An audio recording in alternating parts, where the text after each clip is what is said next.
मुझे ये कहना है कि आज भी भाई भाइयों में बहुत प्रेम होता है, भीतर हृदय में बहुत प्रेम होता है, लेकिन उस प्रेम पर इतनी चोटें दी जाती हैं। उस प्रेम को तोड़ने के लिए झूठी सांची किनके द्वारा, दोनों के घर में जो कारे मूड वाली आ जाती है ना, छोटे के में भी और बड़े के में भी। मैंने, मेरे लाखों शिष्य और भक्त लोग हैं दुनिया में, मेरे को घर घर आने जाने का मौका मिलता है, तो मैंने देखा है कि ताऊ को अपने भतीजों को छुप छुप करके पैसे देते हुए देखा है। हाँ या ना, मेरा सिर हिला के मुझे रिस्पॉन्स दो। मैंने ताऊओं को अपने भतीजों के लिए छुप छुप करके पैसे देते हुए देखा है। मैंने चाचा को अपने बड़े भाई के बेटों के लिए छुप छुप करके कपड़े, मिठाइयाँ और पैसे देते हुए देखा है। ये छुपने की जरूरत क्यों पड़ी? कोई ऐसा दुश्मन घर में आ गया है जो अपने ब्लड में नहीं है ना, अपने ब्लड में नहीं है, इसलिए वो इस ब्लड का मिलना पसंद नहीं कर रहा। भाई भाई तो एक ब्लड के हैं ना, एक खून के हैं। इन दोनों भाई भाइयों को मिलना पसंद नहीं करती। वे दोनों जो बाहर से आए और बाहर से आई हैं, उन्होंने इस घर को भी अपना घर नहीं माना है, क्योंकि इस घर को अपना घर मान लिया होता तो मुझे एक शब्द सुनने को नहीं मिलता। एक शब्द बार बार दोहराया जाता है, जब इस घर में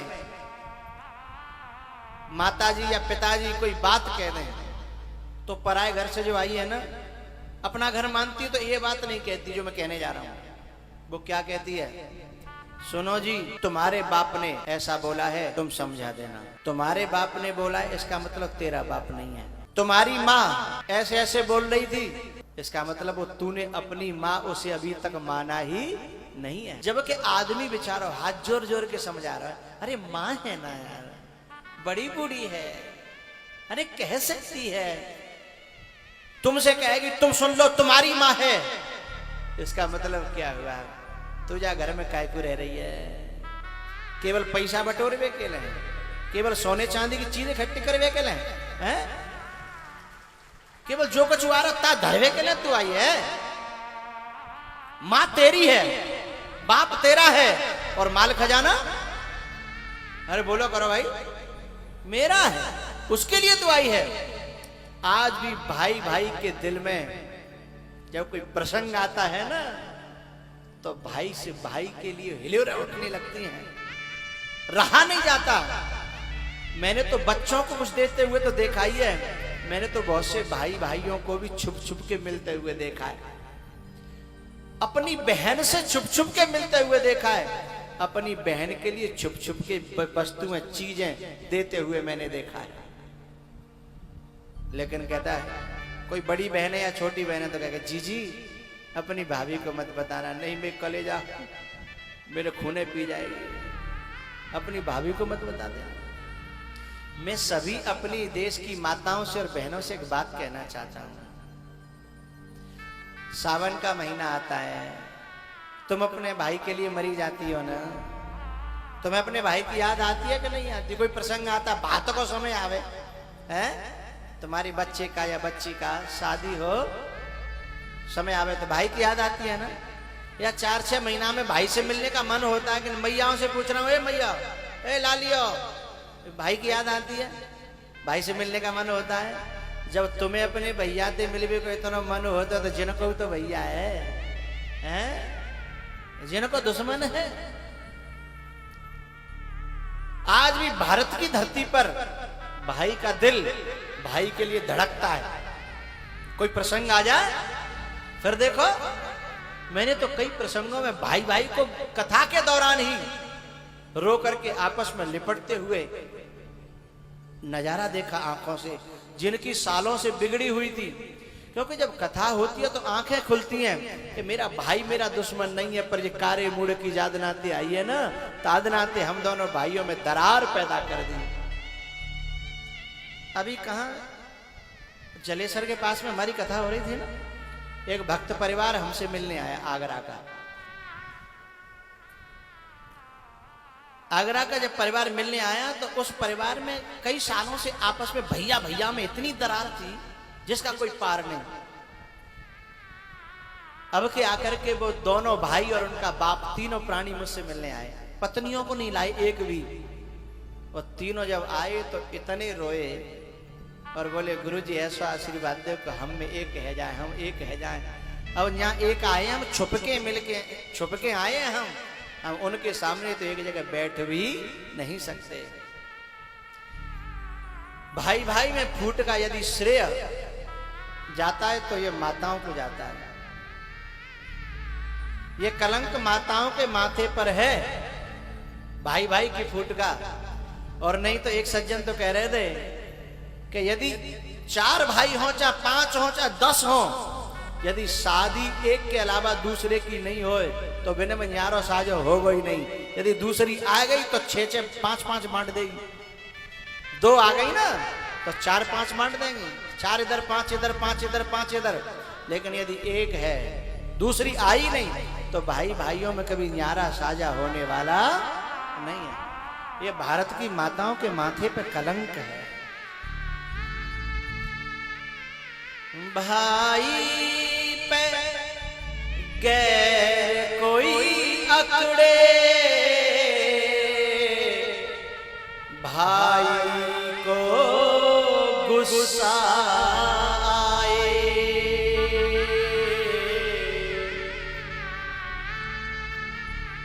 भाई पे गैर कोई अकड़े, भाई को गुस्सा आए। मेरे भारत की धरती पर बड़ा भाई बाप के समान होता है। बड़े भाई के सामने छोटा भाई ज्यादा बोलता नहीं है,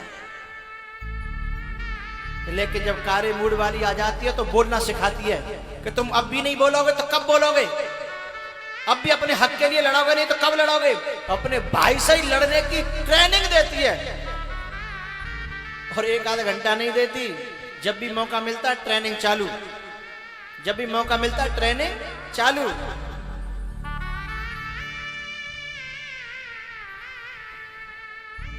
वो ट्रेनिंग का असर जब बहुत ज्यादा होता है तो कभी कभी गुस्सा आ जाता है भाई को और वो भाई से कुछ ऐसा कह जाता है, लेकिन बाद में पछतावा बहुत होता है। मैं अपने भारत की धरा के इन सभी नवयुवकों से एक बात कहना चाहूंगा, छोटो या बड़ो भाई तुमसे कुछ गलत कह जाए तो यूं मत समझना कि मेरा भाई कह रहा है ना। जवान भाई की है बोलने वाला तो उसके भीतर से कोई और है। जवान भाई की है, केवल भाई नहीं बोल रहा। भाई तो बाद में रोता है कि मुझसे ऐसे कैसे मैंने कह दिया। अबे 24 घंटा काऊ के कान पे हैं कुटरी कुटर कुटरी कुटर कोई लगे रहेगा तो नेका तो दिमाग खराब हो ही जाता है ना। तो जब कुछ गलत हो जाए निकल जाए छोटे भाई से या बड़े भाई से तो उसे समझना कि ये भाई नहीं बोला, जवान केवल भाई की थी, ये तो कोई और बोल गया। जो मेरा ब्लड नहीं था वो बोल गया है, जो इस घर का खून नहीं है वो बोल गया है। इंतजार करना और थोड़ा सा वक्त देना, थोड़ा सा प्यार देना, तुम्हारा भाई किसी दिन हकीकत आकर के तुमसे उगल देगा हैं कि मेरा मूड खराब कर दिया था, मेरी बुद्धि खराब कर दी। भैया मैं ऐसा नहीं कहना चाहता था। मौका देना, उस बात को गांठ मत बांध लेना कि जाके तुझे तो दुश्मन हैगा। नहीं, समय समय आने पर वो रोएगा, जरूर रोएगा, क्योंकि तुम एक कोख के हो ना, तुम एक खून के हो, एक घर के हो, एक अन्न खाया है तुमने, हैं? तुम एक माँ की गोद में खेले हो, तुम लड़े हो, आपस में झगड़े हो, पर दिल में तुम्हारे दरारें नहीं हुई। दरारें डालने वाले तो बाहर के लोग आए। संत दुआ देते हैं और डॉक्टर दवा देते हैं। संत दुआ देते हैं, डॉक्टर दवा देते हैं। आग तो अपने ही लगाते हैं और तो केवल हवा देते हैं। दुनिया में काम नाते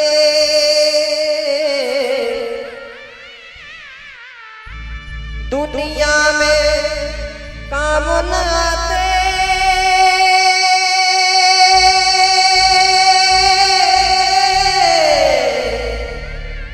धन दौलत और कमाई हर चीज मिले दोबारा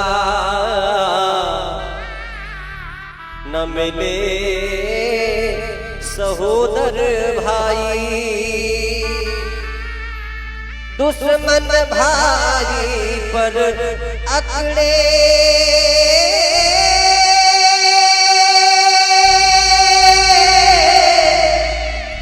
तो भाई को गुस्सा आए, दुश्मन भाई बन जाए उसे कौन बचाए।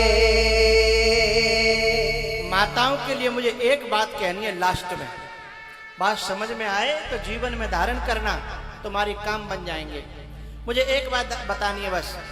कभी कभी क्या होता है कि अपने देवर के संग पड़ोस से लड़ाई हो जाती है और अपने पति को गुस्सा आते हुए देखती है तो शांत करती है, अरे तुम क्यों जा रहे हो, वो करेगा भरेगा, तुम्हारी बात तो मानता नहीं है, तुम क्यों जा रहे हो, तुम बैठो घर, कहीं नहीं जाओगे। अपने देवर में और पड़ोस में लड़ाई हो रही है और अपने पति को रोक रही है।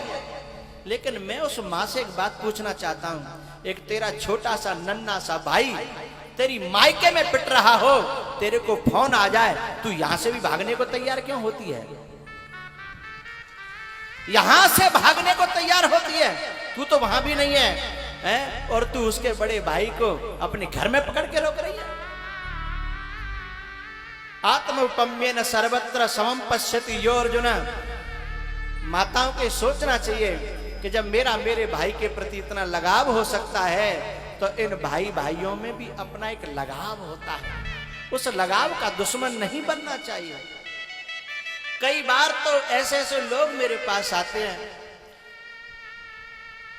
इतना आकर के रोते हैं कि गुरुजी मैं तो न पत्नी का भला हूं, न भाई का भला हूं और न मां का भला हूं,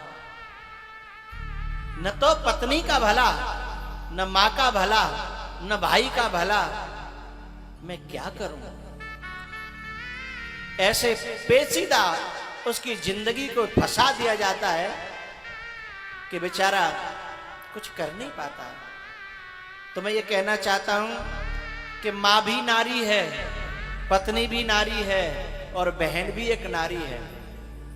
झगड़े तो इन तीनों में होते हैं, और बेचारा फंसता है इनके बीच का एक इंसान, फंसता है इंसान। बहन कहती है मेरा भाई है, पत्नी कहती है मेरा पति है, और माँ तो कहती है कि मैंने तो जन्म दिया था, अब मेरा तो जामे कछू तो ही ना। तीनों आपस में थोड़ा सा समझ लें तो शायद घरों में नरक जो हो रहा है ना, वो नरक हट करके स्वर्ग आ जाए।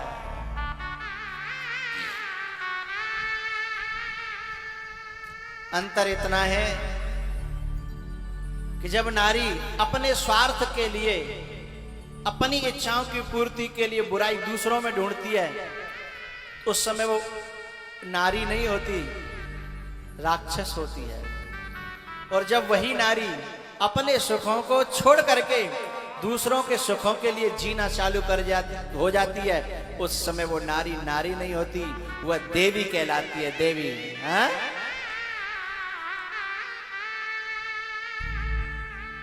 अगर राजमाता न हमसे छुपाती,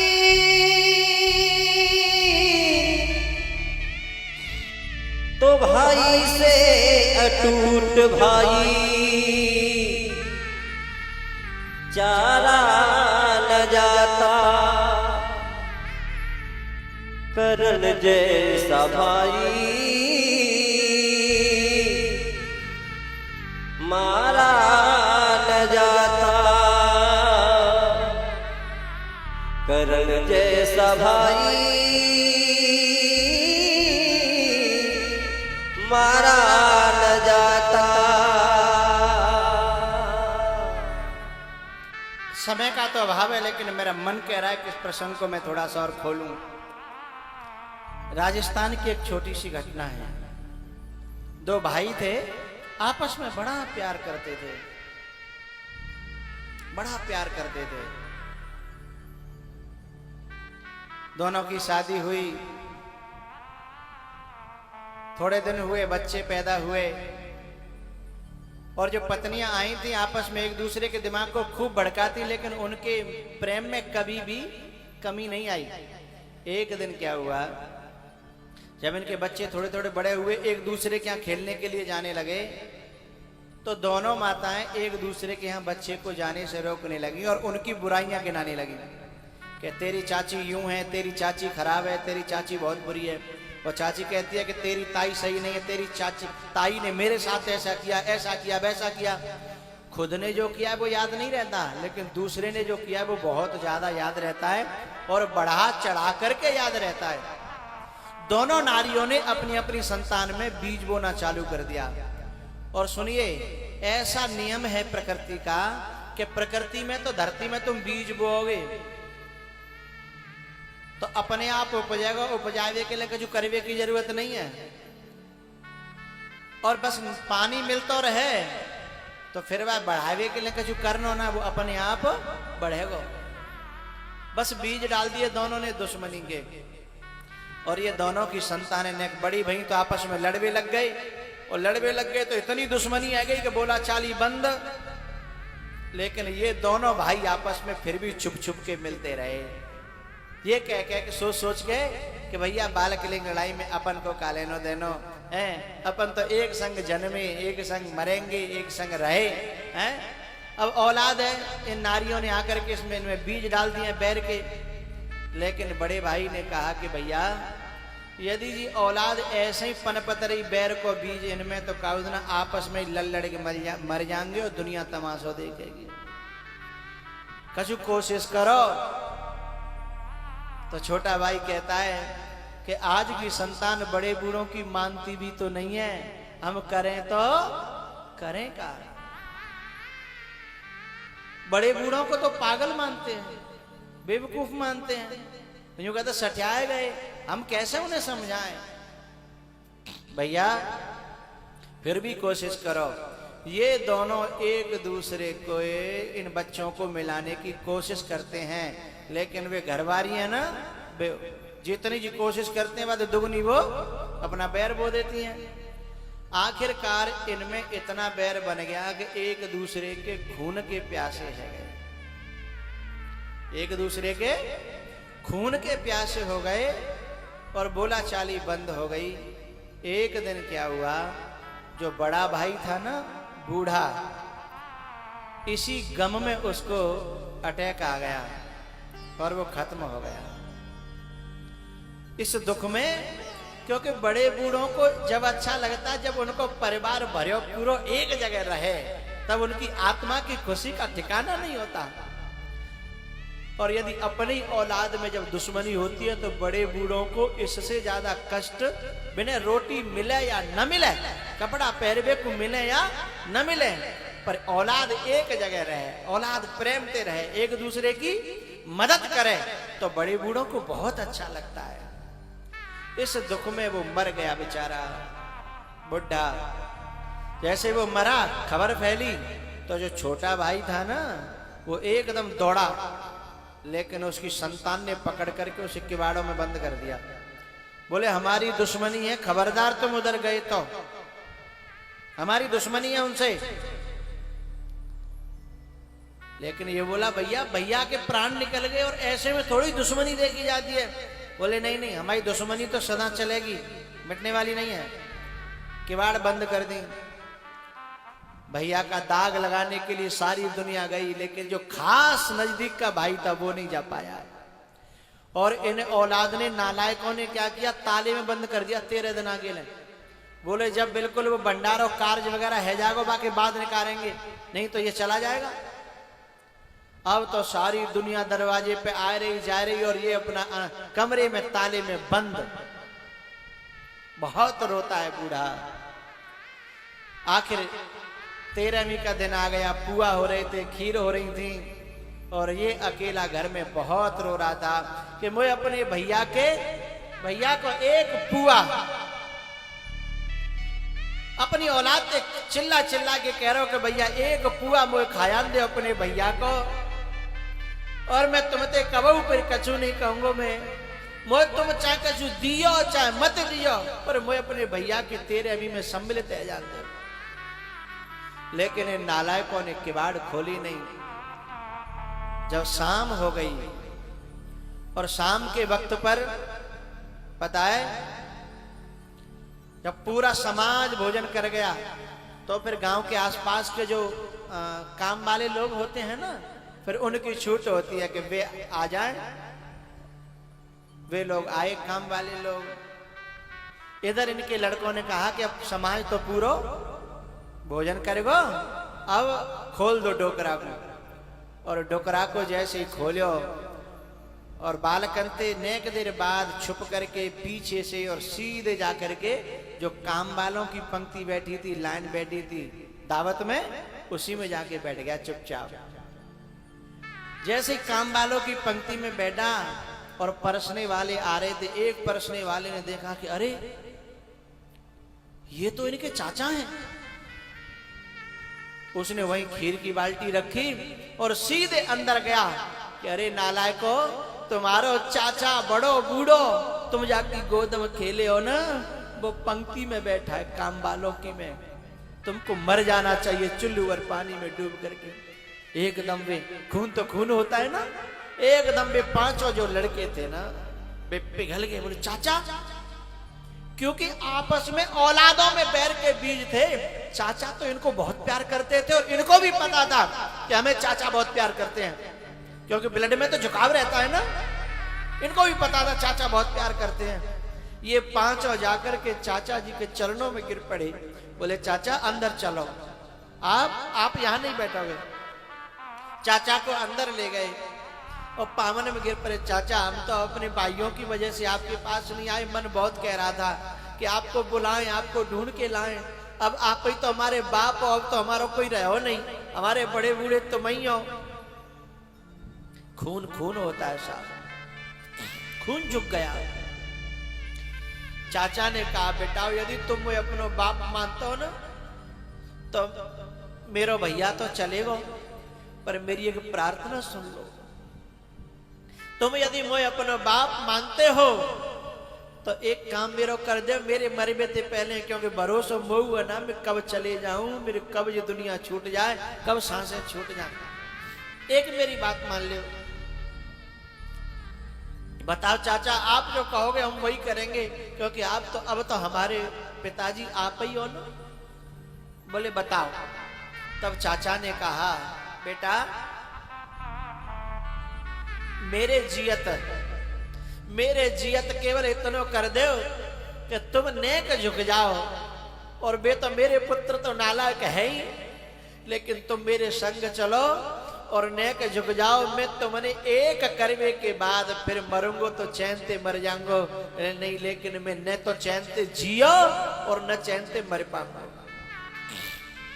इन पांचों ने कहा चाचा, चाहे वे अब हमें मार दें, पर अब हम अपने बाप की बात को टालेंगे नहीं। और ये पांचों पुत्र अपने चाचा के साथ चल दिए और इन पांचों ने जाकर के उनके घर पे और जाके सीधे पावन में गिर पड़े। अब पांव में गिरेंगे तो कोई नार थोड़ी काट देगा, कुलाड़ी दे हैं। और जैसे ये पांचों जब पावन में गिरे तो उन्होंने उठा लिया और इन्होंने जब हाथ जोड़े और चाचा ने कही नालायको, अब पावन में गिर पड़े हैं, अब तो गले ते लगा ले, अब कब के ले बैठे हो तुम, एक करवे के ले, मेरा भैया चलेगा और मैं कब दिन चले जाऊंगा। यदि नेको मेरो अंश तुम में होए तो इनको क्षमा करो और अपने गले पे लगाओ। और इतने पे वे मर गए। 5 और 4 9 भैया एक हो गए। तब जब बूढ़े ने कही कि अब मेरी आत्मा ठंडी है गई, मेरे भैया एक ही प्रार्थना है, मैं तुम दोनों को बापू एक रहियो तो तुम बहुत आगे बढ़ जाओगे, और फूट रही आपस में तो तुम्हें कोई पूछने वाला नहीं है। तुम 9 का बल तो सोचो कितना हो जाएगा, सारी दुनिया तुम्हारे चरणों में झुक जाएगी। उन 5 और 9 को मिला करके मेरी प्रार्थना है बड़े भैया, आप आप अपनी खातिर नहीं सही, अपने बड़े बूढ़ों की खातिर एक रहने की कोशिश करना। एक हमारे बड़े बूढ़े, हमारे पितर, हमारे गुरु, हमारे बड़े जितने हैं ना, वो सब तुम में एक आ चाहते हैं। तो मेरी प्रार्थना युवाओं से एक रहने की कोशिश करना, और माताओं से प्रार्थना है कि वे इनकी मदद करना। भरत चरित्र से यही हमको शिक्षा मिलती है। कोशिश तो केकई ने बहुत करी ना अलग करवे की, केकई ने अलग करवे की कोशिश तो बहुत करी।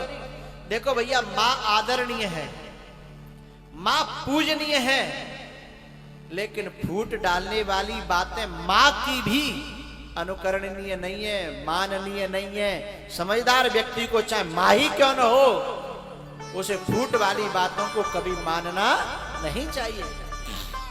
उसे ये समझना चाहिए मेरी मां है, अच्छी बात है, लेकिन है तो नारी स्वभाव, है तो नारी स्वभाव। इसलिए मां पूजनीय है, आदरणीय है, लेकिन मां की जो बातें हैं सब जो फूट वाली, वो अनुकरण करने के योग्य नहीं है। भरत ने यदि केकई की बात मान ली होती तो रामायण में भी महाभारत होता। भरत ने केकई की बात मान ली होती तो रामायण में रामायण नहीं होती, रामायण में महाभारत हो जाता साहब। महाभारत जैसा ही प्रसंग रामायण में भी तो आया। जैसे दुर्योधन, धृतराष्ट्र और गांधारी अपने हक के लिए लड़ना चाहते हैं, ऐसे यहां केकई भी अपने हक के लिए लड़ना चाहती है, अपने बेटे के लिए। लेकिन बेटा दुर्योधन नहीं है, बेटा तो भरत है ना, है? इसलिए उसने महाभारत को रामायण बना दिया साहब। अरे भैया,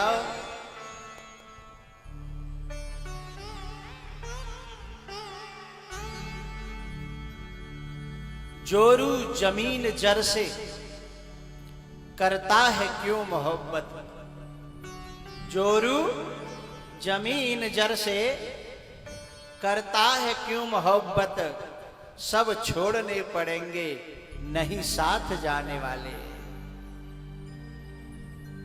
अपना किरदार ऐसा करके, हमें ये नाटक मिले हो या दुनिया में किरदार कहते हैं इसे, किरदार चाहे नाटक ऐसो करके जाओ, ऐसो करके जाओ कि सदियां तुम्हें याद करें कि हाँ कचू करके गए हो।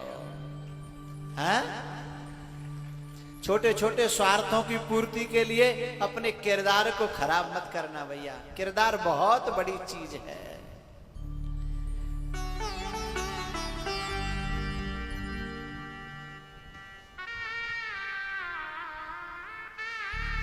कुछ काम करते जाना, दुनिया से जाने वाले।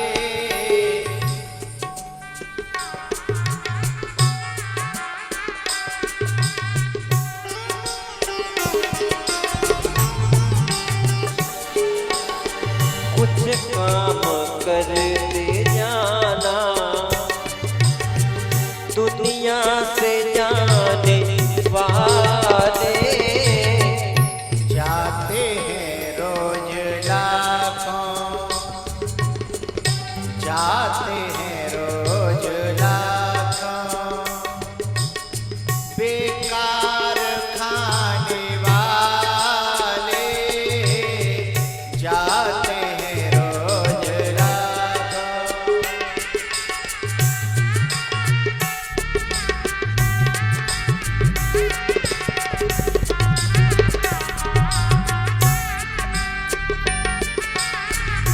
जोरू जमीन जर से करता है क्यों मोहब्बत। जोरू जमीन जर से करता है क्यों मोहब्बत। सब छोड़ने पड़ेंगे, सब छोड़ने पड़ेंगे नहीं साथ जाने वाले।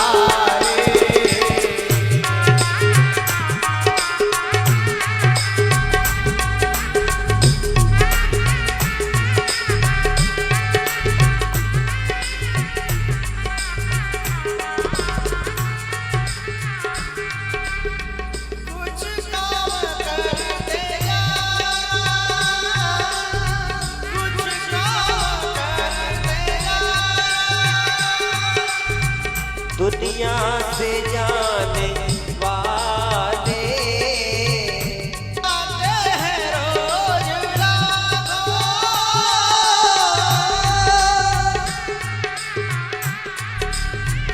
बेकार खाने वाले कुछ काम करते जाना।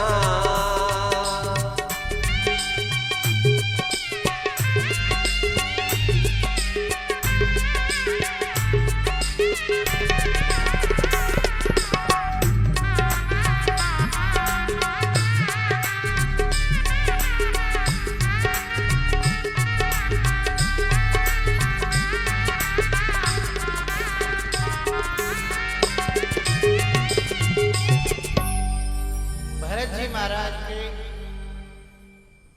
पूरे तन को राम जी ने अपने आंसुओं से भिगो दिया कि भैया तू यहां चल के क्यों आया। उसके बाद वहां बहुत सारी सभाएं हुई हैं।